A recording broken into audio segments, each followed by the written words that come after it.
Hello and welcome to my video titled The Truman Show movie has too few moons.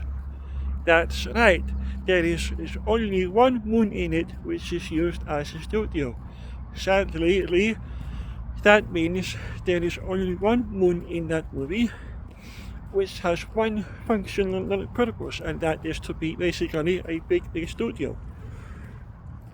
In order for the universe in the Truman Show movie to be more functional, more moons are required. That means 9. You need 9 moons, each to serve its own unique purpose if you don't want things to go wrong in a sequel. Naturally, it would have been impossible to produce another sequel to the Truman Show movie.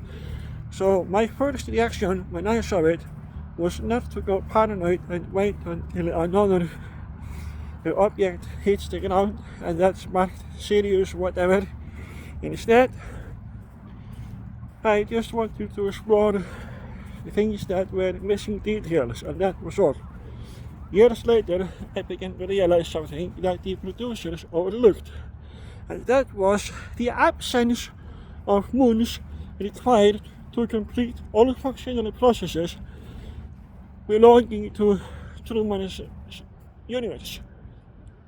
This would not mean that it will be under complete control, but rather that it will be a complete direct democracy.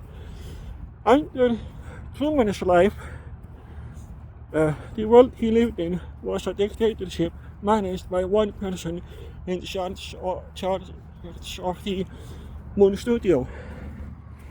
In my case, if I was the guys in charge of the Truman Show universe, I would have completed 9 moons, not 1, because 1 is not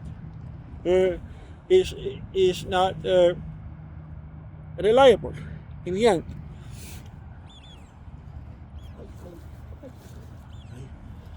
So Truman's moon becomes the source of his liberation once he realizes that he has to go there, or he has to go out of the reality he lives in to find a new one. If there were 8 other moons, or maybe 9, that would mean the Earth would be covered with 10 moons, but they would not affect Earth's gravity overall. It's likely that before that moon was constructed, there was some debate about whether to have more, and the conclusion reached was that 1 wouldn't be sufficient, so in the end Truman only sees 1 moon. Finally, the name Truman derives from the concept true man, someone who is a real biological man, and that was something taken for granted by then because people were smart and they had been well educated. Then there was a time when they were not as smart, they were not as well educated, and then they thought there was more than just a man or a woman. But that time is more or less past now. Yet there are some people who are undeniably smart who might not actually agree. That's another story. What happens in a moon which has access to 9 other similar moons is more diversity. And in the case of the Earth, this would mean that if there was one Truman moon like in the movie, it will serve more purposes than just being a film studio, and the others will not have to be studios at all. The purpose of the other moons will then be to serve as additional bodies of land and water. But that's it. They will make it easier to produce more water in a world where water scarcity is no longer a problem.